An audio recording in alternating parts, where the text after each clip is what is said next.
Alors les bonnes questions à se poser, c'est d'abord de se dire de quoi moi, lycéen, j'ai envie. Est-ce que j'ai envie d'un enseignement appliqué, d'aller vite en entreprise, de faire des stages?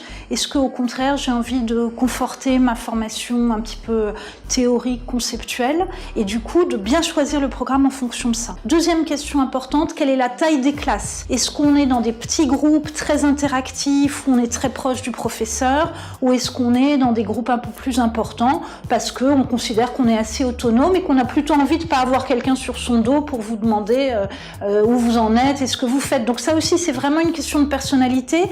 Il n'y a pas de programme bon ou pas bon. Ce qui compte, c'est de trouver vraiment le programme qui correspond à ses envies et à sa personnalité. Et pour le savoir, il y a bien sûr tout ce qui est écrit dans les brochures, sur les sites internet, mais surtout, moi j'incite les lycéens à essayer d'entrer en contact avec des étudiants qui ont suivi la même formation par le passé, qui ont été dans la même situation il y a 1 ou 2 ans, donc qui sont en ce moment dans le programme.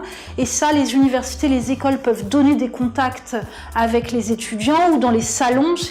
Il y a souvent des étudiants du programme qui sont présents. Et c'est vraiment important de parler à quelqu'un de proche, mais qui a connu ça il y a 1 ou 2 ans plus tôt.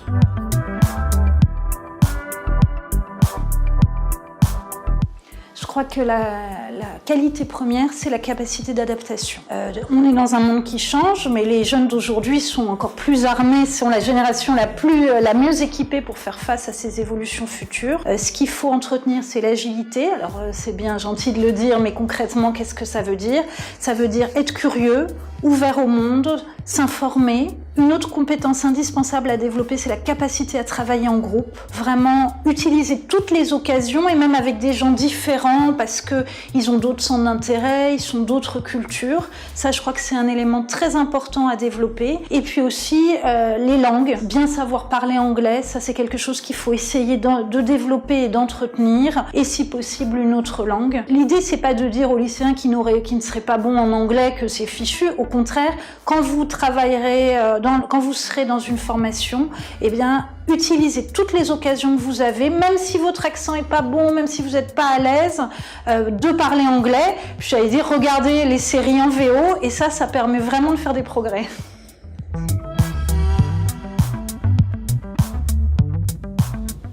Alors Neoma Business School, c'est une grande école de management qui est, selon les classements, entre 7e et 8e en France, basée à Reims, Rouen et Paris, et qui a une large palette de programmes, depuis le post-bac jusqu'au programme grande école et jusqu'au doctorat et au master. En post-bac, on a 4 grands programmes. Le premier, c'est le Global BBA, donc c'est un programme post-bac en 4 ans, généraliste sur les sujets de gestion et de management. Deuxième programme post-bac, le CESEM. Le CESEM, c'est un programme qui est proposé uniquement à Reims, qui dure aussi 4 ans, mais qui a la spécificité d'avoir 2 ans en France et ensuite 2 ans à l'international dans une université partenaire, dans la langue du pays. Le troisième programme, c'est un programme aussi post-bac, mais cette fois en 5 ans, qui s'appelle THEMA, qui est positionné sur le management et la technologie. Et puis le quatrième programme, c'est un programme très spécialisé qui s'appelle ECAL, spécialisé sur les métiers de la grande distribution.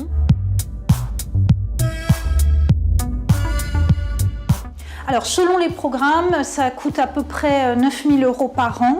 On a beaucoup de bourses. Nous, on a un engagement moral. Aucun étudiant ne renoncera à Neoma pour des raisons financières. Et puis, il y a l'apprentissage. Et donc, les étudiants, en général, c'est à partir de la 2e ou de la 3e année, peuvent avoir un contrat d'apprentissage. Non seulement ils ne payent pas les frais de scolarité, mais ils sont rémunérés pendant leur apprentissage, puisqu'ils sont salariés d'une entreprise. Tous nos étudiants se placent très bien, on a d'excellents taux de placement, mais les apprentis, a fortiori.